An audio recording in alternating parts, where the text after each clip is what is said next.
తండ్రికి తండ్రిగాను, ఆయనకు పుట్టిన కొడుకుగాను వీళ్ళు ఒప్పుకోరు. యేసుప్రభు తండ్రికి పుట్టాడంటే పుట్టలేదు, మరి కొడుకు అన్నాడు కదా, కొడుకు కాదు అంటే వీళ్ళెవరు? నిత్య జీవమునకు అపాత్రులుగా చేసుకున్న వాళ్ళు. మొదటి యోహాను పత్రిక 4వ అధ్యాయం 15వ వచనం. యేసుప్రభుని కొడుకు అని కూడా ఒప్పుకోవాలి. సన్, కొడుకంటే ఆయన దగ్గర నేర్చుకున్నాడని, ఆయనకు పుట్టాడని, ఆయన కన్నాడని, ఆయన నుంచి వచ్చాడని, ఆయన దగ్గరే వెళ్ళి కూర్చుంటాడని, ఆయన వేరు ఈయన వేరుగా ఉంటాడని ఇన్నున్నాయి బైబిల్లో. యేసు దేవుని కుమారుడని, కొడుకు దేవుడని సంగతి తర్వాత. యేసు దేవుడని ఒప్పుకోవడం సంగతి తర్వాత. ముందు యేసు దేవుని కుమారుడని ఎవడు ఒప్పుకొనునో వానిలో దేవుడు ఉంటాడు. యేసు నా కొడుకు నువ్వు ఒప్పుకోరా? నేను పంపగా నేను కనగా పంపిన కొడుకు. ఎందుకంటే కన్నాడనే కదండి కొడుకు అంటారు. కొడుకు అని ఎవరినంటారు చెప్పండి? కన్నుండే కదా అంటారు కొడుకుని.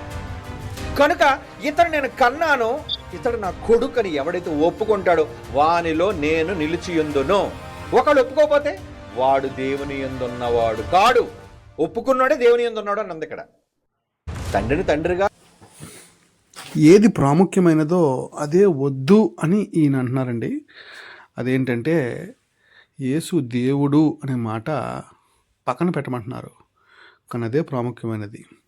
అసలు దేవుడు కుమారుడు అంటే అర్థం ఏంటంటే యోహాను సువార్త 5వ అధ్యాయం 18 ప్రకారంగా దేవుడితో సమానుడు అనే అర్థం.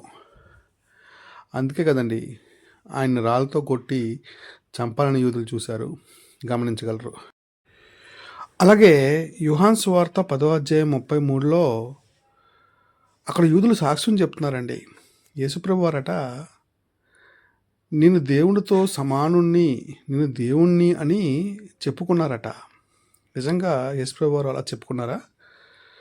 చూడండి, యోహాను సువార్త 10వ అధ్యాయం 35లో నేను దేవుని కుమారుణ్ణి అని యేసుప్రభు వారు చెప్పుకున్నారని ఇక్కడ రాయబడింది.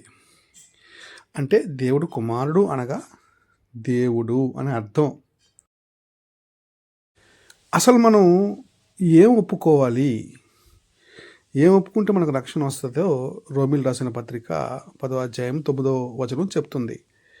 యేసు ప్రభువు అని నీ నోటితో ఒప్పుకొని, ప్రభువు అనగా మరలా దేవుడు అని అర్థం.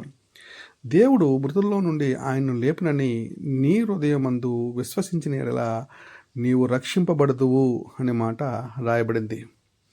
మనం ఎప్పుడు రక్షింపబడతామంటే యేసు దేవుడు అని మన నోటితో ఒప్పుకున్నప్పుడు. గమనించాలి. ఇంకా దేవుని కుమారుడు అని ఒప్పుకోవాలి. ఏ రకంగా? దేవుని కుమారుడు అనగా దేవుడితో సమానుడు లేదా దేవుడు అని మనం ఒప్పుకుంటే అప్పుడు మన యందు దేవుడు ఉంటాడట.